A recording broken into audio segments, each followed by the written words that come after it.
going. Perfect. Okay. Welcome, everyone. Thank you so much for being here. Welcome to Navigating Youth Climate Emotions and Information and Training session led by our team here at Break the Divide. We're so excited to have you here. We have a super exciting webinar packed and planned for everyone here. Welcome to Break the Divide. And before we start, I'm going to start by acknowledging the land that we're on. I'm currently joining everyone here from Treaty 4 lands here in Regina, Saskatchewan, in the prairies of Canada. These are the original territory of the Cree, Saulteaux, Dakota, Nakota, Lakota, and the homeland of the Métis Michif Nation. When I think about the land that we're on, especially in the context of the conversation today, climate change and mental health, I think it's incredibly important to think about the ways in which these issues connect. The climate crisis that we'll be talking about today is absolutely an issue of land. And we know that the process of colonialism and the ongoing impacts continue to disproportionately impact Indigenous communities. We also know that when it comes to these issues of climate change and mental health, there's a disproportionate impact on Indigenous communities and those that are connected to the land. And so I'd urge everyone to reflect on the land that you're coming from and how that relates to the topic that we're talking about today. What does that mean in the context of climate emotions and mental health? Now, I'd love to begin by introducing our team. My name is Abe Singh Satchel. I'm the founder and executive director of Break the Divide. And yes, that is me on a horse. I tried to choose a photo that's very, again, Saskatchewan. I'm originally from BC. I'm currently a grad student at the University of Regina. In Break the Divide, I lead our operations, and I'm really excited to be working with my awesome team here. I care a lot about climate change, mental health, and justice. And I guess my little fun fact, I play hockey and piano. It's not as fun of a fact, though, as my colleague Isabella here. Hi, everybody. I'm Isabella. I'm from Moose Jaw, Saskatchewan, and I'm the programs manager here with Break the Divide. I'm super excited to be meeting you all and getting to talk about programs in a little bit. I care a lot about climate justice and gender equity. And my fun fact, I will admit, is definitely more fun. It was the fact that I was struck by lightning back in the fall when I was in Rwanda. So, very fun little thing. I feel like it's the thing you got to bring up over and over. When it happens to you, Yeah. 1 in a million. I have to bring it up. So, nice to meet you all. If you stick around for the Q&A at the end, you could ask Izzy the full the question, the full story there. So you're more than welcome to do that. Uh, and we'd love to know who's here. If everyone could, everyone has access to the chat. If you could share your name, maybe where you're joining from, the city, the province, the general location, and what do you do? Uh, what organization are you representing, or are you here as an individual that's interested? We'll let those come into the chat, and as we see them come in, we'd love to reflect on just, again, the great room that we have here today. As we're doing that, I'll introduce the agenda for today. So just intros in the chat, name, where you're joining from, your organization. Like I mentioned, we have a busy agenda for today. And so we're really excited to do a brief introduction to Break the Divide, who we are and the work that we do. We're going to explore the idea of climate emotions and explore what this looks like to include conversations and curriculum about climate emotions in your organization or your school, any place where you work with youth. We'll end by talking about what it could look like to work with Break the Divide here, and we'll have time at the end for a Q&A. So I'm seeing messages come into the chat here. We got folks coming in from Saskatchewan, from Western New York State. I see Edmonton, Regina, Edmonton, Burnaby, BC, Indiana University, Halifax, Nova Scotia, Surrey, BC, Somorne, BC, Vancouver, Squamish. Awesome. Thank you so much, everyone. Love to see them coming in. Guelph, Ontario. Awesome. Okay, we have a really awesome call here. So we're really excited to have everyone here. And I'm going to begin by introducing Break the Divide. Break the Divide is a youth-led nonprofit empowering young people to navigate the emotional toll of climate change. Our North Star at Break the Divide is connection. We see the climate crisis as a crisis of isolation. We see the incurring mental health crisis and the issues that we see as an issue of disconnection as well. And so our work really fosters around working with young people directly and fostering a sense of community resilience. Our work started all the way back in 2017, actually, where we began as a small project connecting youth in Delta, British Columbia, with youth in Inuvik in the Northwest Territories. Those conversations were all about building understanding between the North and the South. And through those conversations, climate change kept coming up. And the emotional toll of climate change kept coming up too. Maybe not through the language of eco-anxiety that we have today, but it was quite powerful just to have those conversations and connect. Over the years at Break the Divide, we began doing those virtual connections with young people across the world. We talked to students in Punjab, India, Cape Town, South Africa, where we explored the water crisis that was going on there. We talked about extractive mining industry in Bolivia. We worked with students in Taiwan to talk about urbanization and green spaces. Through all these conversations at Break the Divide, one thing became incredibly clear. Young people are experiencing the impacts of the climate crisis today, and creating intentional spaces to talk about it is incredibly powerful. In 2024, we partnered with educators and mental health practitioners across Canada to build a climate emotions curriculum. We launched a virtual climate emotions connection program where we train youth facilitators under 30 to lead high school sessions in classrooms across the country. That was incredibly cool and powerful. And building on the insights from that virtual program, we led an in-person program with immigrant and newcomer youth in downtown Toronto, fostering conversations about climate change, emotions, and migration. For the past year and a half, Break the Divide has been leading youth engagement directly here in Regina, Saskatchewan, exploring young people's narratives, stories, and experiences when it comes to climate change, and creating platforms for young people to be able to share how they experience these issues, how they process it, and how they come together. Through these conversations, I'd say a lot of really cool things have come up, just really exciting dialogues, dreaming, and climate justice has been a core theme here. The idea that climate change is an issue of justice and the mental health impacts are incredibly important to consider too. We've led a lot of different programming and we're really excited to share some of the insights from our work with youth with everyone here today and hear from you at the end. And so the big issue that we're here to talk about is this connection between climate change and mental health. Eco-anxiety is a term that's popularized a lot over the past 5 to 10 years. And one of the questions that we always lead our circles with when we're working with youth is this question of how climate change makes you feel. And so, since we're a small group here today, I'd love to hear from everyone in the room today. We have a little Mentimeter where you can either uh, click on the link in the chat and use the code listed here, scan the QR code that you see on the screen here, or go to menti.com and use this code. And we'd love to hear from everyone. Just this question: how does climate change make you feel? And as the responses start to come in here, I think we have the option for people to choose multiple options and it shows up as a word cloud. I still figuring out the tech side of it, but how does climate change make you feel? Perfect. Thank you, everyone, for starting to share. I see an overwhelmed, empathy, grief, hope. There's going to be a lot of different emotions. And again, if you're on this call or if you're watching this recording, it makes sense that you are someone that understands climate change, the climate crisis, actually the poly crisis that we exist in, and want to do something about it or want to learn how to support people that are disproportionately impacted. Perfect. Thank you so much, everyone, for sharing. I see a lot of different emotions coming up here now. I think we're seeing anger, fear, grief as some of the big ones that are coming up. Frustration, the feeling of being frustrated, anxiety, uncertainty, hopelessness, a lot of overwhelm when it comes to the climate crisis.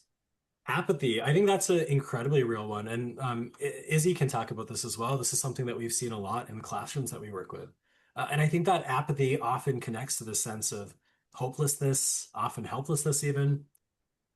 I see a lot of emotions of sadness. Maybe that one's getting bigger, worry, powerlessness. At the same time, it's interesting to note that there are some positive emotions on this mentee here. We see some ideas of climate change being motivating us to want to do better, to do more, to make a difference. We see motivation and hope, the idea that even though things are not the greatest, that we can get together and hope. See empathy here. Would love to explore this more. And empathy really has been the foundation of a lot of Break the Divides programs, connecting with people in different places, learning about their realities, understanding how climate change impacts different communities. Thank you everyone so much for participating in this. This will be open and we'll send a screenshot of this to everyone in a recording later on if you'd like to review it again. I'm going to go back to sharing the slides here. When it comes to these emotions, one of the things that we like to share at Break the Divide is just the reality that these emotions are very real and these emotions are very common and they're very valid. I think when we think about the climate crisis, often it can feel quite removed. But as we continue to experience the impacts in our own communities, I think it's important to recognize that these are very real emotional experiences. And when we think about how big of an issue climate change and mental health is, this slide that I have on the screen here that I'll explain often helps me understand and contextualize the range of emotions that we might see. This is a really excellent resource that was created with the Climate Psychiatry Alliance. And it sort of breaks down the different impacts of climate change into three different areas in terms of how we experience the impacts. We know that as a function of climate change, there's different acute, chronic, and vicarious exposures to climate change. And with each of those comes a different mental health impact. Acute exposures include things like hurricanes, typhoons, floods, wildfires, extreme heat. Across North America, where everyone's joining from today, I think we can immediately think of extreme heat, wildfires, even floods as things that likely directly impact our own communities and people that we know. Chronic exposure refers to the more slow-moving impacts of climate change, things that we might not necessarily see immediately, but we've seen over time, whether that's a change of seasons, drought, famine, loss of land, displacement, civil conflict. Chronic exposures are things that happen over time, but are quite impactful. Lastly, vicarious exposures. Vicarious exposures to climate change include the ways in which we are vicariously exposed and impacted, climate awareness, the news, social media. And now, when it comes to the topic of youth, I think we can sometimes overlook the vicarious exposures that we have in today's day and age, whether that's climate education in the classroom in a K to 12 setting, a university course where you're taking environmental science, a TikTok that you scroll where you see a hurricane or a flood ravaging a different community. There's a lot of different impacts on climate change on mental health. And when we think about these different exposures, each of them has corresponding mental health impacts. In the aftermath of acute exposures, we see increases in post-traumatic stress disorder, anxiety and depression, suicide, substance use, interpersonal violence. When we think about the chronic exposures that we might experience because of climate change, we see sort of deeper personal impacts, whether that's a loss of identity, grief. Existential distress often comes up a lot, wondering whether the future is even worth living for. And vicarious exposures. This is where the term eco-anxiety might come up. Solastalgia, which we'll talk about shortly, pre-TSD, maybe pre-traumatic response, fear, rage, disaffection, disconnection, I think often comes up here. As we look at this slide over here, we can realize that eco-anxiety, although that's something that we might hear about a lot, and we can think about young people as experiencing eco-anxiety, it's actually a small piece of the larger puzzle of climate emotions. When we think about young people in particular, in Canada, suicide is the second leading cause of death for young people.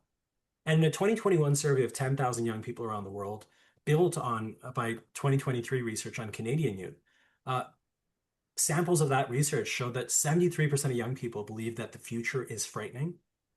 50%, every one in two, believe that humanity is doomed because of climate change. And 37% report that their feelings of climate change negatively impact their daily functioning. That might be sleeping, paying attention in the class, eating, going about daily habits. At the same time, we know that there's a demand for more climate education. Educators report feeling unsupported to think about delivering climate education in the classroom. And so at Break the Divide, we look at these issues and we think about the many links between climate change and mental health, whether it's climate grief, eco-anxiety, fear, powerlessness, helplessness, the guilt and hypocrisy that can come with living in these systems that perpetuate a lot of harm. Solastalgia is a term that I've always loved and find so interesting. I love the term because it gives language. Uh, Quick maybe poll in the chat. Does anyone know what solastalgia means? I know there's a few folks here that might. Just say yes or no. Okay, I see a hand raised, a thumbs up here and there. For those that don't know what it means, okay, I see Nick in the chat says, I think, Nick, do you want to provide a guess on what it might mean? If you do know, I don't want you to message in the chat, but if you're not sure, if you think you might have an idea, I would love to hear from you. Solastalgia. I think it's a really interesting word, even when you break it down. The solace and the talgia. When I think about solastalgia, solastalgia is a term that, again, I found incredibly powerful.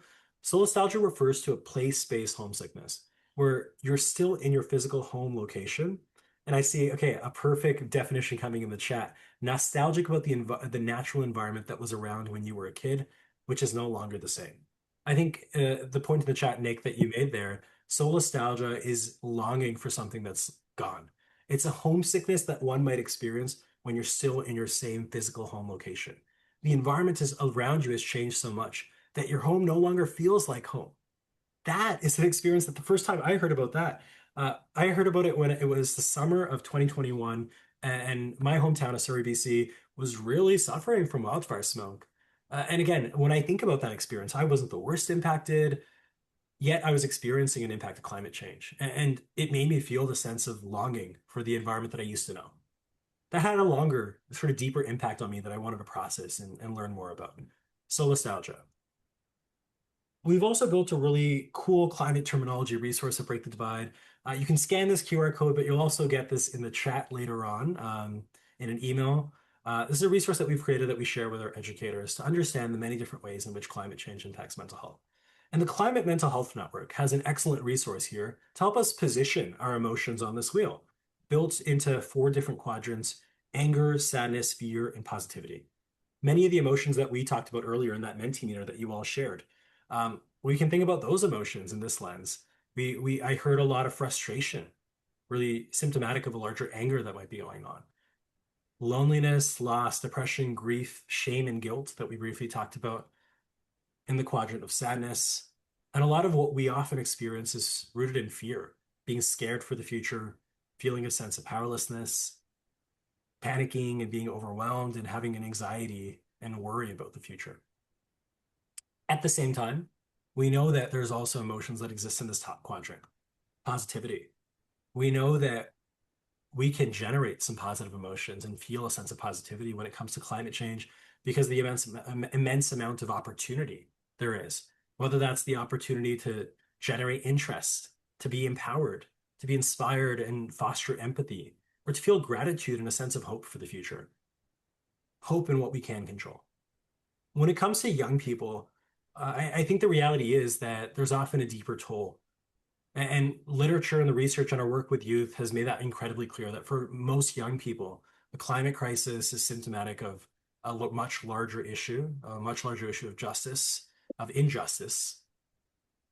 And that can lead to intense grief, anxiety, stress, burnout. Yeah. And burnout within spaces where folks are taking action is incredibly real. Being frustrated and disappointed and feeling a sense of betrayal from political leaders because of political inaction. We know that that's the reality. And so carrying the burden of the future. At the same time, we know that climate change exacerbates existing inequalities, whether it's those with pre-existing mental health issues. If we look at the BC heat dome of 2020, where over 500 people died from a period of extreme heat in a week, we know that a disproportionate number of people that died were those that were unhoused and those that were struggling with schizophrenia. We know that at a biological level, actually, medication for schizophrenia interacts with heat in a disproportionate way. So there are exasperating inequalities here. We also know that when it comes to other systems of harm, whether it's racism, ableism, homophobia, or poverty, like we know that when we think about the ways in which trauma is stored, the ways in which preemptive climate stress and negative experiences of climate change add on to existing stressors, and climate change increases crisis in so many ways. This is a big issue. We also know that existing mental health resources often lack cultural nuance and cultural competency. And so to reach an even more niche of eco-anxiety and climate emotions, we need to improve our mental health care in many different ways. When it comes to actually a major focus at Break the Divide that we've taken, working with racialized and Indigenous youth, we acknowledge and see an even deeper level of burnout, viewing the world through a lens of climate change, experiencing racism, microaggressions, and action spaces, and even more deeper feelings of helplessness and powerlessness. We've talked about a lot so far. We've packed a lot in already. And we know that there is a big issue here. And we know that young people are incredibly impacted by the mental health toll of the climate crisis. What do we do about that? And so in this section, I'd love to share some tools, some general principles, and some practices that could be helpful for youth, whether that's in your own life, children, friends, at your organization, youth that you work with. And these principles are generally helpful for anyone. And at the end, we'll talk about ways to work with Break the Divide to explore how we could help bring some of these tools to your own organizations. At Break the Divide, we look at the solution to this big crisis, this big problem that we've talked about as threefold. The solution involves developing emotional intelligence, understanding, naming, and processing emotions. We name emotions to help tame them. Fostering connection, fostering connection with communities, with one another, with the environment, with identity and culture. And building resilience and belonging. Through peer facilitation, climate justice organizing, we can build community and we can engage in active hope around this issue. Let's start with developing emotional intelligence. One of the ways in which we think about developing emotional intelligence when it comes to this issue is thinking about the ways in which we can actually acknowledge eco-anxiety and these climate emotions as a natural response to systemic harm. Oftentimes, when we work with young people and we tell them, hey, you're stressed and you're worried and that's normal and that's okay, we often share the analogy of like, if your house is on fire, you should be worried. You should want to get out of that house or put the fire out. Eco-anxiety is a natural response and it shows that you're alive. It shows that you care. It shows that you're breathing and that you're connected. Sharing the terminology that we've already just discussed, the climate emotions wheel is an example. Knowing those terms and being able to place your emotional experiences with some language can be incredibly helpful. Knowing terminology to name your emotions can help tame it. Better understand ourselves, normalize our emotions, and engage in the process of recognition, acknowledgement, accepting, and regulation. But knowing our emotions also gives us a shared language through which we can connect with other people. It allows us to remove the feeling of isolation, and it allows us to connect with others in a way that is free from stigma. If I know that I'm feeling so nostalgia and Isabella also feels that way, we can connect and we can talk about it. And if I know that Izzy is feeling a sense of fear and I'm feeling a sense of anxiety, we can share those emotions and understand how we cope with them. At Break the Divide, we also introduce tools like the window of tolerance and exploring how we can help young people engage within their window of tolerance and use strategies to go from states of hyperarousal to hyperarousal. We're happy to connect more to share more about this. We explore different emotional strategies, whether that's, again, using art and mindfulness and sharing your emotions and journaling to express your emotions, engaging in emotional regulation through mindfulness or meditation, spending time in nature. But also managing our media consumption, like the actual active process of tailoring your social media algorithms, not to be blind about the realities of the climate crisis, but to be emotionally informed in a way that is generative, that helps you. So there's a lot of strategies, and again, we're happy to share more about this at Break the Divide. Our programs are really built around creating space for this sort of exploration. And when it comes to fostering connection, there's a lot of connection that we need to foster when it comes to this issue. One of the issues and one of the areas in which we help foster connection is when it comes to this idea of environmental identity. We create programs that help young people explore their environmental identity. This is something that I would urge everyone to do. Reflect on how your experiences with climate change are informed by your identity and how those experiences influence the ways in which you perceive a relationship with nature. We all experience climate change differently, and it depends on not just where we live currently, but our past environments, and also the values and the culture that we're used to, whether that's through our families or where we grew up when it comes to the environment. When someone talks about electric cars, how does that feel for you? Why does it feel that way? When someone talks about green spaces or changing the ways in which we do our water management, does that feel familiar? Does that feel foreign? Creating conversations with curiosity with young people where they can explore how they relate to these issues as they're learning about the enormity of the climate crisis is incredibly powerful. It creates the opportunity for young people to feel like they're seen and that they're a part of this work. And actually creating opportunities for young people to recognize that they're a part of many different communities and that their communities hold immense amounts of knowledge. And when we connect communities and when we connect diverse communities of knowledge, we can access even more knowledge and examples and stories of resilience. Again, this is a whole workshop in and of itself that we'd love to share more about. But when we think about connecting with diverse communities, we can recognize that whether they're our own family histories, our cultural histories, our community histories, there's immense amounts of examples of resilience. When I think about my own personal story as a practicing Sikh, I draw resilience from my spiritual tradition and this idea of chardikla, an eternal optimism in light of struggle. But there's also so many examples of that. Queer communities report stories of having queer joy amidst the AIDS crisis, something before my time, but something that I learn about and I draw inspiration from. Likewise, the idea of Black joy. holding pain and injustice in the form of joy. That while struggles are happening, we can be happy and we can celebrate and we can come together. Just this idea that even if the world is ending, there are places where we can find joy, and the world has not yet ended. We are able to be agents of change. We can find space for hope, for love, and for resilience. I think this message of connecting with communities beyond your own, for young people in particular, to know that there are different ways of being and different ways of exploring what's possible. That's incredibly exciting and honestly something that drives a lot of hope for young people that we work with. And lastly, building resilience and belonging. Belonging. That's a powerful word here. When we think about climate action, belonging isn't traditionally the first thing that comes to mind. And so when it comes to engaging in our climate emotions and navigating them, creating spaces and intentional spaces for climate emotions is incredibly powerful. Some of the questions that we ask young people just to start these conversations is how often they think about climate change. Isabella could share more about this when she talks about our programming in Saskatchewan schools, but oftentimes when it comes to young people in schools, the answer is maybe not that much. Maybe once every couple months, once a year when it shows up in my classroom.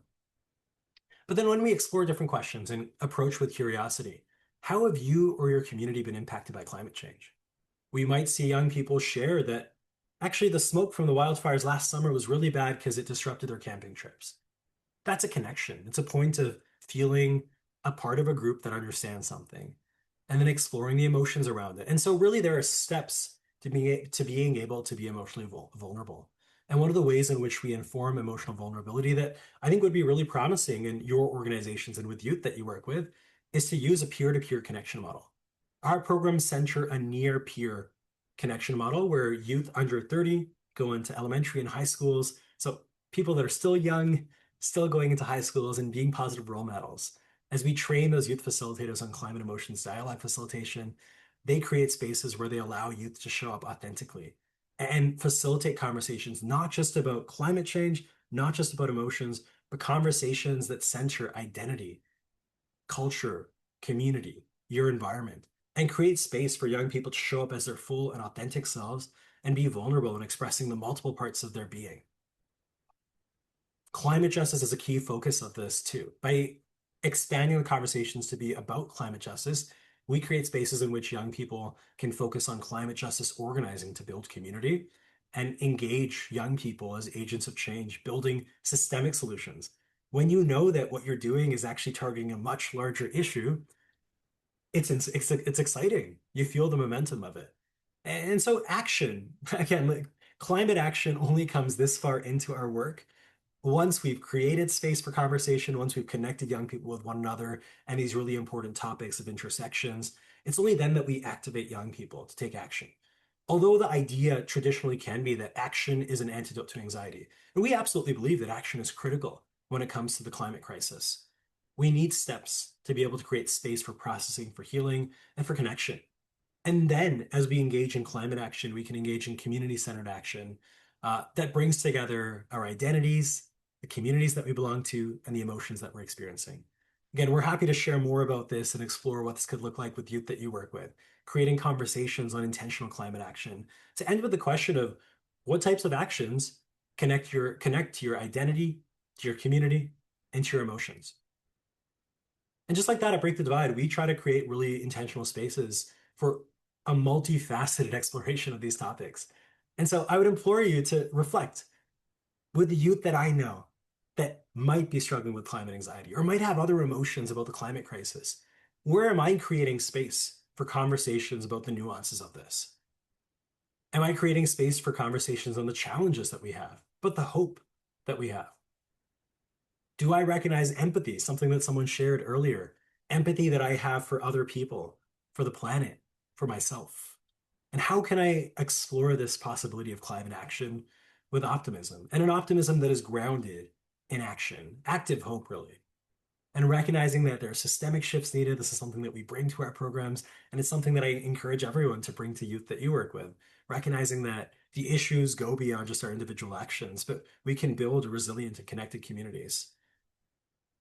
And a core focus of all of this really is individual and collective resilience. That we can bounce back from climate disasters when they happen, whether they're the acute impacts of climate change, and we can be collective resilient as we experience those chronic, slow-moving shifts. And in our own lives, as we experience those um, individual vicarious exposures to climate change, we can come together and be resilient. At Break the Divide, we've heard from young people that have shared how they felt lost and scared about the future before our program, but now recognizing that they can use emotions to connect and to create change. And so when it comes to bringing this work to your own organizations, again, we'll have some more information just in a second here about that. But really, I think the core of it really is having an approach that allows young people to show up authentically, develop emotional intelligence, fostering connection, and building resilience. So again, maybe a reflection question here. Where do you create spaces for resilience and for belonging? What sorts of connections are being formed in the spaces that you work in? And what sorts of tools and tricks and skills are there for developing emotional intelligence? It's a lot of work, but it's important work. And again, as we know by how big the issue is, there's a lot to be done. And there's lots of room for us to work together. I'm going to pass it over to Isabella now to explore a bit about what this could look like in practice and um, how working with Break the Divide could perhaps help. Okay, fantastic. Um, Hi again, everybody. So yeah, I'm gonna share a few different ways where you could get involved with Break the Divide, or maybe the youth that you work with could get involved. So a couple different things, and this one I will say is a bit more pertinent to those who live in the prairie provinces. But we are launching a new program pretty soon here called the Prairie Climate Education and Resilience Program. So essentially what this is we're going to be bringing free programming to 90 classrooms across Alberta, Saskatchewan, and Manitoba, focusing on these topics that we just talked about today. So we're going to be looking at climate emotions, we're going to be looking at environmental identity, and different ways that youth can get involved in their own communities or in different ways. So that's really what we're going to be doing. And the point is to really create those intentional spaces for climate emotion conversations so that youth can express how they're feeling so that they can share. So this is intended for public schools across these provinces, and will be going both in the larger cities as well as rural communities. So based on where the interest is. So if you are a teacher or if you work with youth and you know anyone that might be interested, I'm going to put a link in the chat in a second here, and you can sign up to express your interest, and we can share some more information with you in the coming weeks once we launch this program.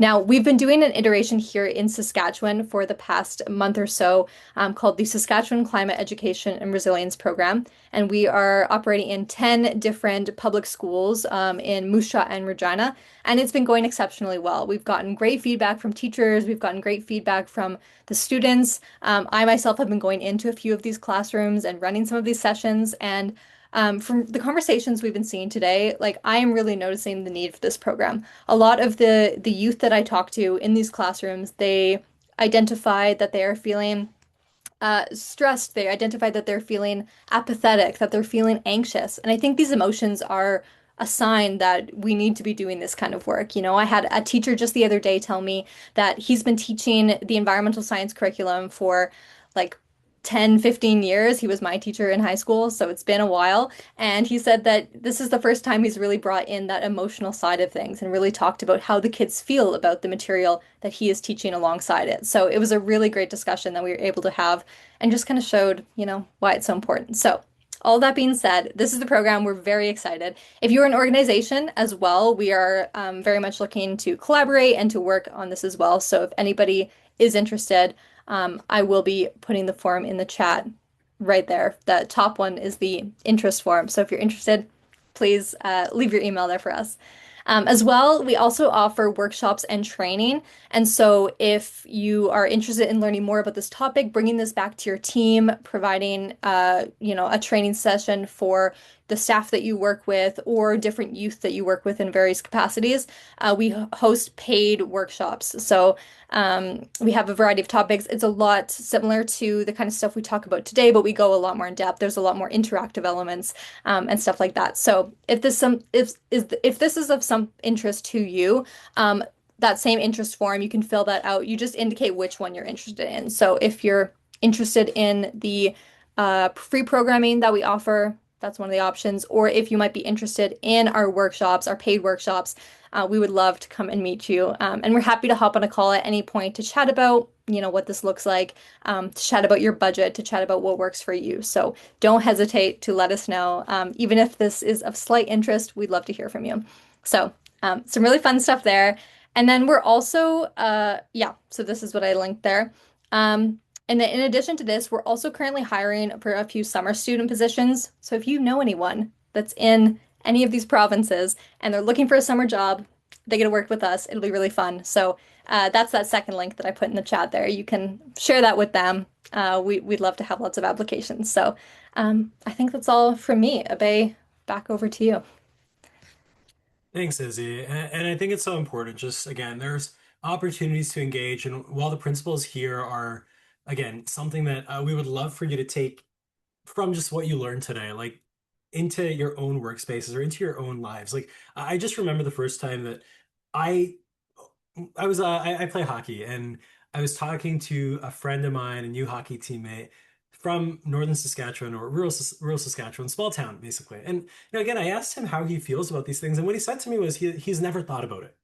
But then when we talked about it more, he actually shared that he's worried and he's concerned that there's not enough action and that he wants to do more.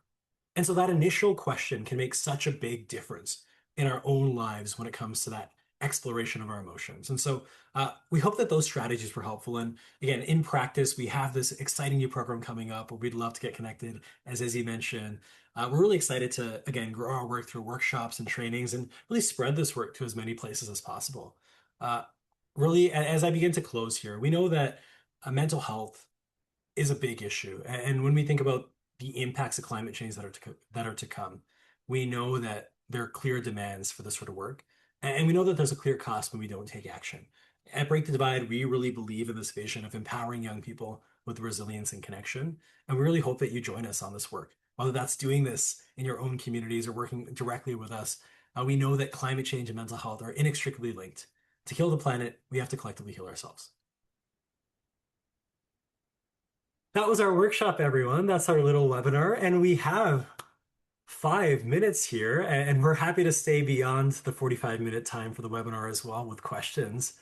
Thank you, everyone, so much for attending and your participation so far, though. And we'll be sure to send the recording, all the links that we mentioned, in an email to everyone who attended and everyone who's watching this recording after. So I would love to open up the floor for questions here. And we have our contact information here as well. And just a reminder, as Isabella shared, if you'd like to work with us, reach out, even just have a conversation. There's this short Google form. We sent the link in the chat as well. If you fill that out, it'll take like 10 seconds. You can fill that out, and we'd love to hear from you and we'd love to chat. We'd love to open it up to questions. Thank you for the comments here. I think maybe, Izzy, we can probably stop recording too, eh? Or do we want to keep the Q&A? Okay, let's stop recording and we can stop